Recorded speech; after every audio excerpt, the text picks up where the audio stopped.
Health show ਦੇ ਇਸ episode ਦੇ ਵਿੱਚ ਆਪ ਦਾ ਸਵਾਗਤ। ਬਹੁਤ ਬਹੁਤ ਸ਼ੁਕਰੀਆ ਤੁਹਾਡਾ, ਤੁਸੀਂ ਇਸ ਪ੍ਰੋਗਰਾਮ ਨੂੰ ਬਹੁਤ ਚੰਗਾ ਹੁਲਾਰਾ ਦਿੱਤਾ ਐਂਡ ਤੁਹਾਡੇ ਫੋਨਸ, ਤੁਹਾਡੇ ਕਮਿਊਨੀਕੇਸ਼ਨ ਸਾਡੇ ਕੋਲ ਪਹੁੰਚਦੇ ਰਹਿੰਦੇ ਹੈ, ਜਿਹਦੇ ਨਾਲ ਕਿ ਸਾਡਾ ਬਹੁਤ ਹੌਸਲਾ ਅਫਜ਼ਾਈ ਹੁੰਦੀ ਹੈ ਐਂਡ ਇਹ ਵੀ ਸਾਨੂੰ ਹੌਸਲਾ ਰਹਿੰਦਾ ਹੈ ਕਿ ਤੁਸੀਂ ਇਸ ਪ੍ਰੋਗਰਾਮ ਨੂੰ ਦੇਖ ਕੇ ਤੇ ਤੁਸੀਂ ਆਪਣੀ ਸਿਹਤ ਦਾ ਚੰਗਾ ਖਿਆਲ ਰੱਖ ਰਹੇ ਹੋ। ਅੱਜ ਇੱਕ ਨਵੇਂ ਐਪੀਸੋਡ ਦੇ ਨਾਲ ਤੁਹਾਡੇ ਕੋਲ ਆਏ ਹਾਂ। ਉਹਦੇ 'ਚ ਬੜਾ ਹੀ ਕਾਮਨ ਟੌਪਿਕ ਅਸੀਂ ਚੁਣਿਆ ਹੈ, ਉਹ ਹੈ ਪਿੱਤੇ ਦੀ ਪੱਥਰੀ। ਪਿੱਤੇ ਦੀ ਪੱਥਰੀ ਨੂੰ ਲੈ ਕੇ ਬਹੁਤ ਸਾਰੇ ਮਿਥਸ, ਬਹੁਤ ਸਾਰੇ ਲੋਕਾਂ ਦੇ ਮਨ 'ਚ ਖਿਆਲ ਹੁੰਦੇ ਹੈ ਕਿ ਇਹਨੂੰ ਕਿਸ ਤਰ੍ਹਾਂ ਇਲਾਜ ਕਰਨਾ ਹੈ, ਕੀ ਕਰਨਾ ਹੈ, ਕਿਉਂਕਿ ਇਹ ਇੱਕ ਸਰਜਨ ਦਾ ਡੋਮੇਨ ਹੈ ਤੇ ਅਸੀਂ ਅੰਮ੍ਰਿਤਸਰ ਦੇ ਵਿੱਚ ਲੀਡਿੰਗ ਜਿਹੜੇ ਸਰਜਨ ਨੇ ਇਸ ਕੰਮ ਦੇ, ਪਿੱਤੇ ਦੀ ਪੱਥਰੀ ਦੇ ਸਰਜਨ ਡਾਕਟਰ ਰਵਿੰਦਰ ਮਲਹੋਤਰਾ ਜੀ, ਉਹਨਾਂ ਨੂੰ ਅਸੀਂ ਸਟੂਡੀਓ 'ਚ ਅੱਜ ਬੁਲਾਇਆ ਹੈ। ਡਾਕਟਰ ਸਾਹਿਬ ਤੁਹਾਡਾ ਬਹੁਤ ਬਹੁਤ ਸ਼ੁਕਰੀਆ ਕਿ ਤੁਸੀਂ ਸਾਡੇ ਸਟੂਡੀਓ 'ਚ ਅੱਜ ਆਏ। ਥੈਂਕ ਯੂ ਜੀ, ਥੈਂਕ ਯੂ। ਸੋ ਸਭ ਤੋਂ ਪਹਿਲਾਂ ਤਾਂ ਡਾਕਟਰ ਸਾਹਿਬ ਤੁਸੀਂ ਇਹੋ ਹੀ ਦੱਸੋ ਕਿ ਇਹ ਕਿੰਨੀ ਕੁ ਕਾਮਨ ਪ੍ਰੋਬਲਮ ਹੈ ਗਾਲ ਬਲੈਡਰ, ਪਿੱਤੇ ਦੀ ਪੱਥਰੀ? ਡਾਕਟਰ ਸਾਹਿਬ, ਇਸ ਤਰ੍ਹਾਂ ਪਿੱਤੇ ਦੀ ਪੱਥਰੀ ਜਿਹੜੀ ਹੈ ਸਰਜੀਕਲ ਡਿਜ਼ੀਜ਼ ਦੇ ਵਿੱਚੋਂ ਸਭ ਤੋਂ ਜ਼ਿਆਦਾ ਕਾਮਨ ਬਿਮਾਰੀ ਸਰਜੀਕਲ ਪ੍ਰੈਕਟਿਸ ਦੇ ਵਿੱਚ ਨਜ਼ਰ ਆਉਂਦੀ ਹੈ ਔਰ ਅਮੂਮਨ ਤੌਰ ਤੇ ਪਰ ਲਿਸਟ ਜਿਹੜੇ ਹੈ ਕਿਸੇ ਵੀ ਹਸਪਤਾਲ ਚਲੇ ਜਾਓ ਤਾਂ ਮੈਕਸਿਮਮ ਕੇਸਿਸ ਜਿਹੜੇ ਦੇਖੋਗੇ ਉਹ ਪਿੱਤੇ ਦੀ ਪੱਥਰੀ ਦੇ ਹੋਣਗੇ ਐਂਡ ਏਜ ਗਰੁੱਪ ਛੋਟੇ ਬੱਚੇ ਤੋਂ ਲੈ ਕੇ ਓਲਡ ਏਜ ਤੱਕ ਸਾਰਿਆਂ ਨੂੰ ਕਿਸੇ ਨਾ ਕਿਸੇ ਵੇਲੇ ਤਕਲੀਫ ਜਿਹੜੀ ਹੈ ਆ ਸਕਦੀ ਹੈ। ਨਾਰਥ ਇੰਡੀਆ ਖਾਸ ਕਰਕੇ ਇਸ ਵਾਸਤੇ ਬੜਾ ਹੀ ਕਾਮਨ ਹੈ ਉਹਦੇ ਵਿੱਚ ਬਿਮਾਰੀ ਜਿਹੜੀ ਹੈ as compare to the South India. ਇਹ ਆਮ ਤੌਰ ਤੇ ਇਹ ਕਹਿੰਦੇ ਜੀ ਪੰਜਾਬ ਵਾਲੇ ਸਾਈਡ ਦੇ ਉੱਤੇ ਜ਼ਿਆਦਾ ਹੈ ਕਿਉਂਕਿ ਅਸੀਂ ਘਿਓ ਮੱਖਣ ਜ਼ਿਆਦਾ ਖਾਂਦੇ ਆ। ਇਹ ਕੋਈ ਹੈ ਸੱਚਾਈ ਇਸ ਗੱਲ ਦੇ ਵਿੱਚ ਕਿ? ਬਿਲਕੁਲ ਠੀਕ ਹੈ ਜੀ। ਟੂ ਸਮ ਐਕਸਟੈਂਟ ਸਾਡੀਆਂ ਡਾਈਟਰੀ ਹੈਬਿਟਸ ਜਿਹੜੀਆਂ ਨੇ ਉਹ ਕਾਫੀ ਹੱਦ ਤੱਕ ਰਿਸਪੌਂਸਿਬਲ ਹੁੰਦੀਆਂ ਨੇ ਇਹਦੇ ਵਾਸਤੇ, ਬਟ ਉਹਦੇ ਇਲਾਵਾ ਹੋਰ ਕਾਫੀ ਸਾਰੇ ਰੀਜ਼ਨਸ ਹੋ ਜਾਂਦੇ ਨੇ ਜਿਨ੍ਹਾਂ ਦੇ ਵਿੱਚ ਕਿ ਪਿੱਤੇ ਦੀ ਪੱਥਰੀਆਂ ਬਣ ਜਾਂਦੀਆਂ ਨੇ। ਲਾਈਕ ਜੇ ਛੋਟੇ ਬੱਚੇ ਦੇ ਪਿੱਤੇ ਦੀ ਪੱਥਰੀ ਹੈ ਉਹਨਾਂ 'ਚ ਕਈ ਵਾਰੀ ਬਲੱਡ ਅਬਨੋਰਮੈਲਿਟੀਜ਼ ਹੁੰਦੀਆਂ ਨੇ, ਸਿਕਲ ਸੈਲ ਅਨੀਮੀਆ ਵਗੈਰਾ ਹੋ ਗਿਆ, ਉਹਨਾਂ ਕੇਸਿਸ ਦੇ ਵਿੱਚ ਜਿਹੜਾ ਹੈਗਾ ਪਿੱਤੇ ਦੀ ਪੱਥਰੀ ਬਣਨ ਦੇ ਚਾਂਸਸ ਜਿਹੜੇ ਨੇ ਉਹ ਕਾਫੀ ਵੱਧ ਜਾਂਦੇ ਨੇ। ਦੈਨ ਕੁਝ ਮੈਡੀਸਿਨਸ ਹੁੰਦੀਆਂ ਨੇ ਜਿਨ੍ਹਾਂ ਕਰਕੇ ਉਹ ਚਾਂਸਸ ਵੱਧ ਜਾਂਦੇ ਨੇ। ਸੋ ਬਟ ਡਾਈਟਰੀ ਡੈਫੀਨੇਟਲੀ ਜਿਹੜੇ ਮੇਜਰ ਰੋਲ ਜਿਹੜਾ ਉਹ ਡਾਈਟ ਪਲੇ ਕਰਦੀ ਹੈ ਇਹਦੇ ਵਾਸਤੇ। ਕਿਸ ਤਰ੍ਹਾਂ ਪਤਾ ਲੱਗਦਾ ਹੈ ਕਿ ਵੀ ਕਿਸੇ ਪੇਸ਼ੈਂਟ ਨੂੰ ਪਿੱਤੇ 'ਚ ਪੱਥਰੀ ਹੋ ਗਈ?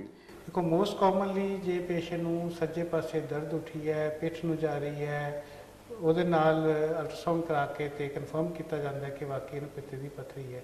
ਕਾਮਨੈਸਟ ਜਿਹੜੀ ਪ੍ਰੈਜੈਂਟੇਸ਼ਨ ਹੈਗੀ ਹੈ ਪੇਟ ਦੇ ਉੱਪਰਲੇ ਪਾਸੇ ਦਰਦ ਹੁੰਦੀ ਹੈ, ਉਹਦੇ ਨਾਲ ਉਲਟੀਆਂ ਸ਼ੁਰੂ ਹੋ ਜਾਂਦੀਆਂ ਨੇ, ਦਰਦ ਜਿਹੜੀ ਹੈ ਪਿਛਲੇ ਪਾਸੇ ਜਾਂਦੀ ਹੈ। ਸੋ ਕਾਮਨ ਪ੍ਰੈਜੈਂਟੇਸ਼ਨ ਜਿਹੜੀ ਹੈ ਇਸ ਤਰ੍ਹਾਂ ਆ ਜਾਂਦੀ ਹੈ। ਤੇ ਇਹੋ ਜਿਹੀ ਪੇਨ ਤੇ ਹਾਰਟ ਦੇ ਪੇਸ਼ੈਂਟ ਨੂੰ ਵੀ ਹੁੰਦੀ ਹੈ?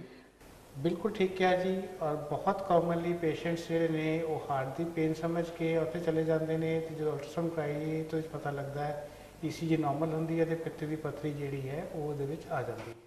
ਸੋ ਅਲਟਰਾਸਾਊਂਡ ਇੱਕ ਮੋਡੈਲਿਟੀ ਹੈ ਜਿਹਦੇ ਨਾਲ ਕਿ ਅਸੀਂ ਪਤਾ ਕਰ ਸਕਦੇ ਹਾਂ ਕਿ ਵੀ।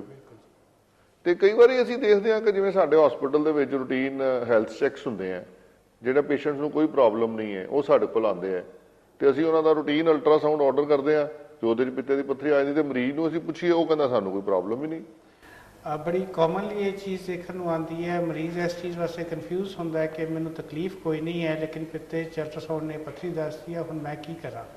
ਸੋ ਇਸ ਚੀਜ਼ ਦੇ ਨਾਲ ਅਸੀਂ ਹੀ ਨਹੀਂ ਸਾਰੀ ਦੁਨੀਆ ਦੇ ਵਿੱਚ ਕਨਫਿਊਜ਼ਨ ਸੀਗੀ, ਲੇਕਿਨ ਕੁਛ ਇੱਕ ਰੀਸੈਂਟ ਗਾਈਡਲਾਈਨਸ ਆ ਗਈਆਂ ਨੇ ਜਿਹੜੀਆਂ ਸਾਨੂੰ ਇਹ ਦੱਸਦੀਆਂ ਨੇ ਕਿ ਕਿਹੜੀ ਪਿੱਤੇ ਦੀ ਪੱਥਰੀ ਆਪਰੇਟ ਕਰਨੀ ਚਾਹੀਦੀ ਹੈ ਤੇ ਕਿਹੜੀ ਨਹੀਂ ਕਰਨੀ ਚਾਹੀਦੀ। ਸੋ ਜਿਹੜੀਆਂ ਕੁਛ ਇੱਕ ਬੇਸਿਕ ਗਾਈਡਲਾਈਨਸ ਨੇ, ਏਸਿਮਪਟੋਮੈਟਿਕ ਗਾਲਸਟੋਨਸ ਜਿਹਨਾਂ ਨੂੰ ਅਸੀਂ ਕਹਿੰਦੇ, ਜਿਹਦੇ ਵਿੱਚ ਮਰੀਜ਼ ਨੂੰ ਕੋਈ ਤਕਲੀਫ ਨਹੀਂ ਲੇਕਿਨ ਮਰੀਜ਼ ਦੀ ਉਮਰ ਛੋਟੀ ਹੈ, ਸੋ ਯੰਗਰ ਦੇ ਏਜ ਗਰੁੱਪ ਉਹਦੀ ਸਰਜਰੀ ਡੈਫੀਨੇਟਲੀ ਕਰਨੀ ਚਾਹੀਦੀ ਹੈ। ਬਹੁਤ ਸਾਰੀਆਂ ਪੱਥਰੀਆਂ ਨੇ ਉਹਦੇ ਵਿੱਚ ਆਪਰੇਟ ਜ਼ਰੂਰ ਕਰਨਾ ਚਾਹੀਦਾ ਹੈ। ਸਿੰਗਲ ਸਟੋਨ ਹੈ 3 ਸੈਂਟੀਮੀਟਰ ਤੋਂ ਉੱਪਰ ਹੈ ਉਹਦੇ ਵਿੱਚ ਵੀ ਆਪਰੇਟ ਜਿਹੜਾ ਹੈ ਕਰ ਦੇਣਾ ਚਾਹੀਦਾ ਹੈਗਾ ਤੇ ਬਾਕੀ ਜਿਹੜੇ ਆ ਉਹਨਾਂ ਨੂੰ ਅਸੀਂ ਵਾਚਫੁਲ ਵੇਟਿੰਗ ਦੇ ਵਿੱਚ ਰੱਖ ਸਕਦੇ ਹਾਂ। ਬਟ ਇਹ ਕਾਮਨ ਇੰਡੀਕੇਸ਼ਨਸ ਹੈ ਜਿਹਦੇ ਵਿੱਚ ਜ਼ਰੂਰ ਸਰਜਰੀ ਕਰਾ ਲੈਣੀ ਚਾਹੀਦੀ ਹੈ। ਤੇ ਇਹਦਾ ਡਾਕਟਰ ਸਾਹਿਬ ਹੱਲ ਕੀ ਹੈ? ਮਤਲਬ ਆਪਰੇਸ਼ਨ ਹੀ ਹੈ ਕਿ ਕੋਈ ਦਵਾਈਆਂ ਨਾਲ ਵੀ ਅਸੀਂ ਇਹਨੂੰ ਠੀਕ ਕਰ ਸਕਦੇ ਹਾਂ? ਨਹੀਂ, ਪਿੱਤੇ ਦੀ ਪੱਥਰੀ ਜਿਹੜੀ ਹੈ ਜੀ ਉਹ ਕਿਸੇ ਦਵਾਈ ਦੇ ਨਾਲ ਨਹੀਂ ਜਾਂਦੀ ਹੈ। ਉਹਦਾ ਪਰਮਾਨੈਂਟ ਹੱਲ ਜਿਹੜਾ ਹੈਗਾ ਉਹ ਆਪਰੇਸ਼ਨ ਹੀ ਹੈ। ਔਰ ਪਹਿਲੇ ਇਹਨੂੰ ਚੀਰੇ ਨਾਲ ਕੀਤਾ ਜਾਂਦਾ ਸੀ, ਅੱਜ ਕੱਲ੍ਹ ਇਹ ਦੂਰਬੀਨ ਰਾਹੀਂ ਹੋ ਜਾਂਦੀ ਹੈ ਜਿਹਦੇ ਵਾਸਤੇ ਮਰੀਜ਼ ਨੂੰ ਕੇਵਲ ਇੱਕ ਦਿਨ ਵਾਸਤੇ ਹਸਪੀਟਲ 'ਚ ਰਹਿਣਾ ਪੈਂਦਾ ਹੈ ਔਰ ਅਗਲੇ ਦਿਨ ਛੁੱਟੀ ਹੋ ਜਾਂਦੀ ਹੈ। ਕੋਈ ਉਹਨੂੰ ਲੰਬੀ ਚੌੜੀ ਬੈੱਡ ਰੈਸਟ ਦੀ ਲੋੜ ਨਹੀਂ ਹੈ, ਕੰਮਕਾਰ 'ਚ ਕਿਸੇ ਪਾਸੇ ਰੁਕਾਵਟ ਨਹੀਂ ਆਉਂਦੀ, ਆਪਣੀ ਨੋਰਮਲ ਐਕਟੀਵਿਟੀ ਉਹ ਆਫਟਰ ਸਰਜਰੀ ਸ਼ੁਰੂ ਕਰ ਸਕਦਾ ਹੈ। ਤੇ ਇਹ ਜਿਹੜੇ ਅੱਜ ਕੱਲ੍ਹ ਮਿਨੀਮਲ ਇਨਵੇਸਿਵ ਸਰਜਰੀ ਵੀ ਹੈ ਜਾਂ ਲੈਪਰੋਸਕੋਪਿਕ ਸਰਜਰੀ ਹੈ, ਇਹੋ ਹੀ ਤੁਸੀਂ ਪ੍ਰੈਫਰ ਕਰਦੇ ਹੋ? बिल्कुल जी, लैप्रोस्कोपिक सर्जरी पित्ते की पत्थरी वास्ते एक गोल्ड स्टैंडर्ड बन चुकी है और हमेशा पहले यही अटैम्प्ट करनी चाहिए है। एंड 98-99% केसिस ਜਿਹੜੇ ਨੇ ਉਹ ਦੂਰਬੀਨ ਰਾਹੀਂ ਜਾਂ ਲੈਪਰੋਸਕੋਪਿਕਲੀ ਹੋ ਜਾਂਦੇ ਨੇ। ਪਰ ਕਿਹੜਾ ਪੇਸ਼ੈਂਟ ਜਿਹੜਾ ਲੈਪਰੋਸਕੋਪਿਕ ਸਰਜਰੀ ਲਈ ਜਾਏ ਤੇ ਕਿਹੜਾ ਪੇਸ਼ੈਂਟ ਦੂਸਰੇ ਆਪਰੇਸ਼ਨ ਲਈ ਜਾਏ, ਕੋਈ ਤੁਸੀਂ ਪਹਿਲਾਂ ਸਿਲੈਕਟ ਕਰ ਸਕਦੇ ਹੋ ਇਸ ਤਰ੍ਹਾਂ? ਆਲਮੋਸਟ ਸਾਰੇ ਪੇਸ਼ੈਂਟ ਜਿਹੜੇ ਨੇ ਜੋ ਲੈਪਰੋਸਕੋਪਿਕ ਸਰਜਰੀ ਵਾਸਤੇ ਫਿੱਟ ਹੁੰਦੇ ਨੇ, ਐਕਸੈਪਟ ਕਿ ਜਿਹੜੇ ਕਿ ਐਬਸੋਲੂਟ ਕੰਟਰਾਇੰਡੀਕੇਸ਼ਨ ਜਿਹਨੂੰ ਕਹਿ ਦਈਏ ਕਿ ਜਿਹਦੇ ਸਰਜਰੀ ਨਹੀਂ ਕਰਨੀ, ਉਹ ਹੈ ਕਿ ਪਿੱਤੇ ਦਾ ਕੈਂਸਰ। ਪਿੱਤੇ ਦਾ ਜੇ ਕੈਂਸਰ ਹੈ ਉਹਨੂੰ ਚੀਰਾ ਲਗਾ ਕੇ ਕਰਨਾ, ਬਾਕੀ ਸਾਰੇ ਪੇਸ਼ੈਂਟਸ ਦੇ ਵਿੱਚ ਲੈਪਰੋਸਕੋਪਿਕ ਸਰਜਰੀ ਜਿਹੜੀ ਹੈ ਉਹ ਅਟੈਂਪਟ ਕਰਨੀ ਚਾਹੀਦੀ ਹੈ। ਤੇ ਕਈ ਲੋਕੀ ਕਹਿੰਦੇ ਨੇ ਜੀ ਸਾਨੂੰ ਪੇਸ਼ੈਂਟ ਤੰਗ ਤੇ ਕਰ ਨਹੀਂ ਰਹੀ ਪੱਥਰੀ ਤੇ ਸਾਨੂੰ ਆਪਰੇਟ ਕਰਾਉਣ ਦੀ ਕੀ ਲੋੜ ਹੈ, ਤੇ ਕੀ ਹੋ ਸਕਦਾ ਜੇ ਉਹ ਆਪਰੇਟ ਨਾ ਕਰਾਉਣ ਪੱਥਰੀ ਨੂੰ? ਇਹ ਬਹੁਤ ਅੱਛਾ ਕੁਐਸਚਨ ਪੁੱਛਿਆ ਗਿਆ ਜੀ ਔਰ ਬਹੁਤ ਵੈਲਿਡ ਪੁਆਇੰਟ ਹੈ। ਜਿਨ੍ਹਾਂ ਨੂੰ ਤੰਗ ਨਹੀਂ ਕਰ ਰਹੀ, ਮਲਟੀਪਲ ਸਟੋਨਸ ਨੇ, ਉਹਨਾਂ ਕੇਸਿਸ ਦੇ ਵਿੱਚ ਕਿ ਇਹ ਪੱਥਰੀਆਂ ਨੀਚੇ ਗਿਰ ਕੇ ਜਾਂ ਤਾਂ ਜੌਂਡਿਸ ਕਰ ਸਕਦੀਆਂ ਨੇ, ਜਿਨ੍ਹਾਂ ਨੂੰ ਕਿ ਅਸੀਂ ਪੀਲੀਆ ਕਹਿੰਦੇ ਆ, ਜਾਂ ਮਰੀਜ਼ਾਂ ਨੂੰ ਪੈਂਕ੍ਰੀਆਟਾਈਟਿਸ ਹੋ ਜਾਂਦਾ ਹੈ। ਪੈਂਕ੍ਰੀਆਟਾਈਟਿਸ ਇੱਕ ਐਸੀ ਬਿਮਾਰੀ ਹੈ ਜਿਹੜੀ ਕਿ ਜਾਨਲੇਵਾ ਸਿੱਧ ਹੋ ਜਾਂਦੀ ਹੈ। ਸੋ ਹਰ ਮਹੀਨੇ ਸਾਡੇ ਕੋਲ 2-3 ਪੇਸ਼ੈਂਟਸ ਇਹੋ ਜਿਹੇ ਆ ਜਾਂਦੇ ਨੇ ਗਾਲਸਟੋਨ ਇੰਡਿਊਸ ਪੈਂਕ੍ਰੀਆਟਾਈਟਿਸ ਦੇ ਨਾਲ, ਔਰ ਕਈ ਵਾਰੀ ਤਾਂ ਬਹੁਤ ਸੀਵੀਅਰ ਪੈਂਕ੍ਰੀਆਟਾਈਟਿਸ ਹੁੰਦਾ ਜਿਹਦੇ ਵਾਸਤੇ ਉਹਨਾਂ ਨੂੰ ਮਹੀਨਾ ਡੇਢ ਮਹੀਨਾ ਹਸਪੀਟਲ 'ਚ ਰਹਿਣਾ ਪੈ ਜਾਂਦਾ। ਤੇ ਕੋਈ ਇਹਦਾ ਰਿਲੇਸ਼ਨ ਵਿਦ ਕੈਂਸਰ ਆਫ ਗਾਲ ਬਲੈਡਰ? ਹਾਲੇ ਤੱਕ ਤਾਂ ਜੀ ਅਸੀਂ ਇਹਨੂੰ ਡੈਫੀਨੇਟਲੀ ਪ੍ਰੂਵ ਜਾਂ ਡਿਸਪਰੂਵ ਨਹੀਂ ਕਰ ਸਕੇ ਕਿ ਇਹਨਾਂ ਕੈਂਸਰ ਹੁੰਦਾ ਕਿ ਨਹੀਂ ਹੁੰਦਾ, ਬਟ ਅਮੂਮਨ ਤੌਰ ਤੇ 90% ਤੋਂ ਉੱਪਰ ਜਿਨ੍ਹਾਂ ਨੂੰ ਕੈਂਸਰ ਹੁੰਦਾ ਉਹਨਾਂ 'ਚ ਪਿੱਤੇ ਦੀਆਂ ਪੱਥਰੀਆਂ ਨਜ਼ਰ ਆਉਂਦੀਆਂ ਨੇ। ਸੋ ਇਹ ਕੋਰਿਲੇਸ਼ਨ ਵੈਦਰ ਕਿ ਉਹਦੇ 'ਚ ਪਿੱਤੇ ਦੀ ਪੱਥਰੀ ਵੈਸੇ ਬਣ ਗਈ ਜਾਂ ਪਿੱਤੇ ਦੀ ਪੱਥਰੀ ਕਰਕੇ ਕੈਂਸਰ ਹੋਇਆ, ਹਾਲੇ ਤੱਕ ਇਸ ਚੀਜ਼ ਨੂੰ ਅਸੀਂ ਪ੍ਰੂਵ ਨਹੀਂ ਕਰ ਸਕੇ, ਬਟ ਅਮੂਮਨ ਤੌਰ ਤੇ ਉਹਨਾਂ 'ਚ ਪਿੱਤੇ ਦੀ ਪੱਥਰੀ ਹੁੰਦੀ ਹੀ ਹੁੰਦੀ ਹੈ।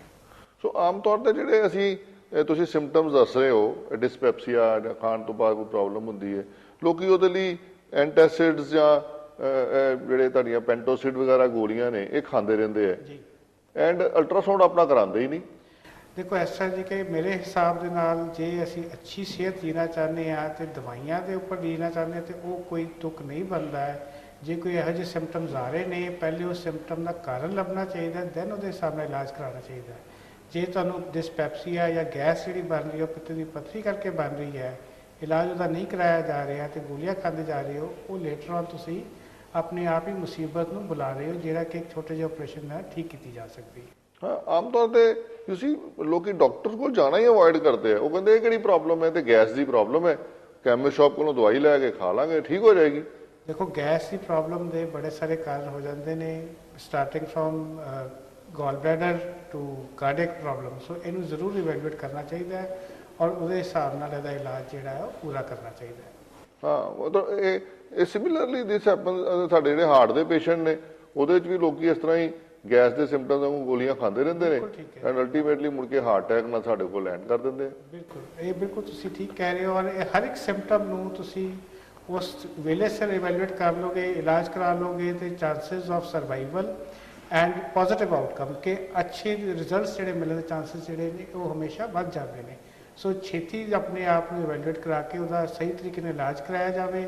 ਸੋ ਮੈਸੇਜ ਇਹੀ ਹੋਣਾ ਚਾਹੀਦਾ ਹਰ ਇੱਕ ਨੂੰ, ਹਰ ਇੱਕ ਸਿੰਪਟਮ ਨੂੰ ਪ੍ਰੋਪਰ ਤਰੀਕੇ ਨਾਲ ਇਵੈਲੂਏਟ ਕਰਕੇ ਤੇ ਉਹਦੇ ਹਿਸਾਬ ਨਾਲ ਟ੍ਰੀਟਮੈਂਟ ਕਰਾਉਣਾ ਚਾਹੀਦਾ ਹੈ। ਡਾਕਟਰ ਸਾਹਿਬ ਫੈਮਿਲੀਜ਼ ਦੇ ਵਿੱਚ ਵੀ ਇਹ ਪ੍ਰੋਬਲਮ ਚੱਲਦੀ ਹੈ? ਕੋਈ ਫੈਮਿਲੀ ਹਿਸਟਰੀ ਨਹੀਂ ਹੁੰਦੀ ਜੀ ਗਾਲ ਬਲੈਡਰ ਸਟੋਨ ਸੀ, ਇਹ ਕਿਸੇ ਇਹ ਨਹੀਂ ਹੈ ਕਿ ਜਨਰੇਸ਼ਨ ਦਰ ਜਨਰੇਸ਼ਨ ਜਾਂਦੀ ਹੈ, ਇਹ ਇਹੋ ਜਿਹੀ ਕੋਈ ਇਹੋ ਜਿਹੀ ਚੀਜ਼ ਇਹਦੇ ਵਿੱਚ ਨਹੀਂ ਹੁੰਦੀ। ਕੋਈ ਨਹੀਂ। ਤੇ ਮੇਲ ਫੀਮੇਲ ਦੇ ਵਿੱਚ ਕੋਈ ਡਿਫਰੈਂਸ? ਕਾਮਨਲੀ ਫੀਮੇਲਸ ਵਿੱਚ ਜ਼ਿਆਦਾ ਕਾਮਨ ਹੈ, ਮੇਲਸ ਵਿੱਚ ਘੱਟ ਹੈ, ਲੇਕਿਨ ਮੇਲਸ ਦੇ ਵਿੱਚ ਜਦੋਂ ਗਾਲ ਬਲੈਡਰ ਆਉਂਦੇ ਨੇ ਉਹ ਕੰਪਲਿਕੇਸ਼ਨਸ ਜ਼ਿਆਦਾ ਕਰਦੇ ਨੇ। ਇਨਵੇਰੀਏਬਲੀ ਜਦੋਂ ਅਸੀਂ ਇੱਕ ਮੇਲ ਨੂੰ ਆਪਰੇਟ ਕਰੀਦਾ ਹੈ ਉਹਦੇ ਵਿੱਚ ਆਪਰੇਸ਼ਨ ਦੇ ਦੌਰਾਨ ਦਿੱਕਤ ਥੋੜੀ ਜ਼ਿਆਦਾ ਹੁੰਦੀ ਹੈ ਬਨਿਸਬਤ ਫੀਮੇਲ ਸੇ। ਉਹਨਾਂ 'ਚ ਜਿਹੜੀ ਹੈ ਹਾਲਾਂਕਿ ਬਿਮਾਰੀ ਕਾਮਨ ਹੈ ਲੇਕਿਨ ਇਲਾਜ ਜਿਹੜਾ ਥੋੜਾ ਈਜ਼ੀ ਹੋ ਜਾਂਦਾ ਹੈ।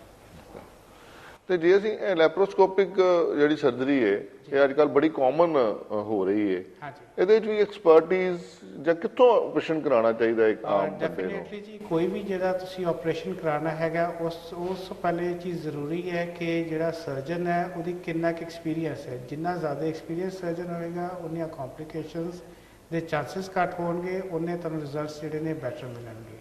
ਐਂਡ ਉਹਦੇ ਹਿਸਾਬ ਨਾਲ ਸੈਕਿੰਡ ਥਿੰਗ ਆ ਜਾਂਦੀ ਹੈ ਕਿ ਕਿਸ ਜਗ੍ਹਾ ਤੋਂ ਕਰਾਇਆ ਜਾ ਰਿਹਾ ਹੈ। ਬਿਕਾਜ਼ ਇਹ ਲੈਪਰੋਸਕੋਪੀ ਇੱਕ ਐਸੀ ਚੀਜ਼ ਹੈ ਜਿਹਦੇ ਵਿੱਚ ਅਪਾਰਟ ਫਰਮ ਸਰਜਨ ਤੁਹਾਡੇ ਇੰਸਟਰੂਮੈਂਟਸ ਬੜੇ ਜ਼ਰੂਰੀ ਨੇ ਕਿ ਇੰਸਟਰੂਮੈਂਟਸ ਦੀ ਕੁਆਲਿਟੀ ਕੈਸੀ ਹੈ, ਵਿਜ਼ਨ ਜਿਹੜੀ ਹੈ ਉਹ ਕੈਮਰਾ ਦੇ ਉੱਪਰ ਹੁੰਦੀ ਹੈ ਜੇ ਕੈਮਰਾ ਤੁਹਾਡੇ ਕੋਲ ਅੱਛਾ ਹੈ, ਹਾਈ ਡੈਫੀਨੇਸ਼ਨ ਕੈਮਰਾਜ਼ ਨੇ, ਤੁਸੀਂ ਰਿਜ਼ਲਟਸ ਬੈਟਰ ਦੇ ਸਕਦੇ ਹੋ।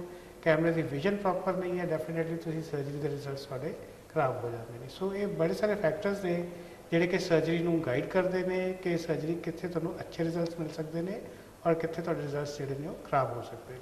ਦੂਸਰਾ ਡਾਕਟਰ ਸਾਹਿਬ, ਮੈਂ ਇਹ ਸੋਚਦਾ ਕਿ ਵੀ ਜਦੋਂ ਵੀ ਕੋਈ ਸਰਜਰੀ ਕਰਾਣੀ ਹੈ, ਤੁਸੀਂ ਮੇਰੇ ਨਾਲ ਐਗਰੀ ਕਰੋਗੇ ਕਿ ਕੋਈ ਵੀ ਸਰਜਰੀ ਜਿਹੜੀ ਸਾਡੀ ਹੈ ਕੰਪਲਿਕੇਸ਼ਨਸ ਤੋਂ, ਤੇ ਅਸੀਂ ਇਹ ਨਹੀਂ ਕਹਿ ਸਕਦੇ ਕਿ 100% ਫ੍ਰੀ ਹੈ, ਕੰਪਲਿਕੇਸ਼ਨ ਤੇ ਕਿਤੇ ਵੀ ਹੋ ਸਕਦੀ ਹੈ, ਪਰ ਉਥੋਂ ਸਰਜਰੀ ਕਰਾਣੀ ਚਾਹੀਦੀ ਹੈ ਜਿੱਥੇ ਤੁਹਾਨੂੰ ਲੱਗੇ ਕਿ ਬੈਕਅਪ ਸਰਵਿਸਿਜ਼ ਅਵੇਲੇਬਲ ਹੈ। ਬਿਲਕੁਲ ਠੀਕ ਹੈ। ਜਿੱਥੇ ਕੰਪਲਿਕੇਸ਼ਨ ਜਿਹੜੀ ਉਹ ਟੈਕਲ ਕੀਤੀ ਜਾ ਸਕੇ। ਬਿਲਕੁਲ ਜੀ, ਕਈ ਥਾਵਾਂ ਤੇ ਜਿੱਥੇ ਹੁਣ ਤੁਹਾਡੇ ਕੋਲ ਕੰਪਲੀਟ ਬੈਕਅਪ ਨਹੀਂ ਹੈ, ਜਿਵੇਂ ਕਿ ਗੋਲ ਬਲੈਡਰ ਦੀ ਸਰਜਰੀ ਹੈ, ਇਹਦੇ ਵਿੱਚ ਕਾਮਨ ਇੰਜਰੀ ਜਿਹੜੀ ਹੈ ਉਹਨੂੰ ਸੀਬੀਡੀ ਇੰਜਰੀ ਕਹਿ ਦਿੰਦੇ ਆ ਕਿ ਇੱਕ ਪਿੱਤੇ ਨਸ ਹੈ ਉਹ ਨਾਲ ਕੱਟ ਸਕਦੀ ਹੈ।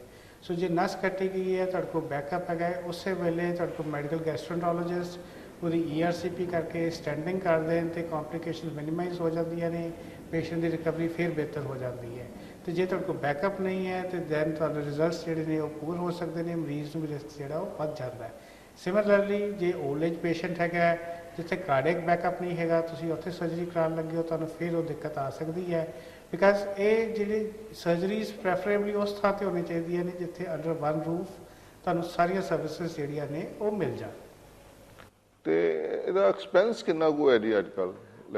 ਰਫਲੀ ਜੀ ਵੇਰੀ ਕਰਦਾ ਹਸਪੀਟਲ ਟੂ ਹਸਪੀਟਲ। ਜਿਸ ਤਰ੍ਹਾਂ ਸਾਡੇ ਹਸਪੀਟਲ ਦੇ ਲੈਸ ਦੈਨ 30,000 ਦੇ ਵਿੱਚ ਸਰਜਰੀ ਜਿਹੜੀ ਹੈ ਹੋ ਜਾਂਦੀ ਹੈ, ਇਨਕਲੂਸਿਵ ਆਫ ਐਵਰੀਥਿੰਗ, ਸਾਰਾ ਪੈਕੇਜ।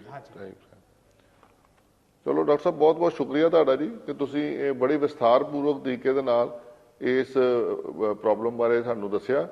ਐਂਡ ਮੈਨੂੰ ਆਸ ਹੈ ਕਿ ਆਮ ਲੋਕੀ ਜਿਹੜੇ ਸੁਣ ਰਹੇ ਨੇ ਉਹਨਾਂ ਨੂੰ ਇਸ ਕੁਝ ਗੱਲਾਂ ਬਾਰੇ ਨੌਲੇਜ ਮਿਲੀ ਹੋਏਗੀ ਐਂਡ ਕੁਝ ਕਲੈਰੀਫਿਕੇਸ਼ਨਸ ਮਿਲੀਆਂ ਹੋਣਗੀਆਂ। ਮੈਂ ਇਹ ਸੋਚਦਾ ਕਿ ਵੀ ਸਾਡੇ ਜਿਹੜੇ ਪੇਸ਼ੈਂਟਸ ਨੇ ਇਹਨਾਂ ਨੂੰ ਛੋਟੀਆਂ ਛੋਟੀਆਂ ਚੀਜ਼ਾਂ ਦੀ ਕੋਈ ਲੋੜ ਹੁੰਦੀ ਹੈ ਐਂਡ ਇਹਨਾਂ ਨੂੰ ਪਤਾ ਹੀ ਨਹੀਂ ਲੱਗਦਾ ਕਿ ਵੀ ਇਹ ਬਿਮਾਰੀ ਹੈ, ਇਹਨੂੰ ਆਪਾਂ ਕਿੱਥੇ ਜਾਣਾ ਹੈ, ਕਿੱਥੇ ਇਲਾਜ ਕਰਾਉਣਾ ਹੈ, ਆਪਾਂ ਨੂੰ ਕਿਹੜੇ ਡਾਕਟਰ ਨੂੰ ਦਿਖਾਣਾ ਹੈ, ਕਿਹੜੇ ਹਸਪਤਾਲ 'ਚ ਜਾਣਾ ਹੈ। ਸਹੀ ਗਾਈਡੈਂਸ ਮੈਡੀਕਲ ਸਾਇੰਸ ਦੇ ਵਿੱਚ ਜਿਹੜੀ ਮਿਲਣੀ ਅੱਜ ਕੱਲ੍ਹ ਉਹ ਕਾਫੀ ਮੁਸ਼ਕਿਲ ਹੋ ਗਈ ਹੈ।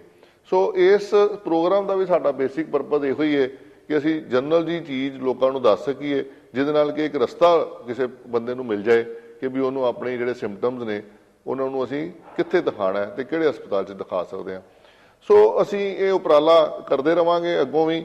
ਇਹ ਤੁਹਾਡਾ ਬਹੁਤ ਬਹੁਤ ਸ਼ੁਕਰੀਆ ਕਿ ਤੁਸੀਂ ਤੁਹਾਨੂੰ ਸਹਿਯੋਗ ਦੇ ਰਹੇ ਹੋ, ਇਸ ਦੇ ਪ੍ਰੋਗਰਾਮ ਨੂੰ ਦੇਖਦੇ ਹੋ, ਇਹ ਤੋਂ ਜਾਣਕਾਰੀ ਲੈਂਦੇ ਹੋ ਤੇ ਆਪਣੀ ਸਿਹਤ ਦਾ ਖਿਆਲ ਰੱਖਦੇ ਹੋ। ਅਗਲੀ ਵਾਰੀ ਇੱਕ ਨਵੇਂ ਡਾਕਟਰ, ਨਵੀਂ ਸਪੈਸ਼ਲਿਸਟ ਡਾਕਟਰ, ਨਵੀਂ ਬਿਮਾਰੀ ਨਾਲ ਤੁਹਾਨੂੰ ਫਿਰ ਮਿਲਾਂਗੇ। ਸਤਿ ਸ਼੍ਰੀ ਅਕਾਲ।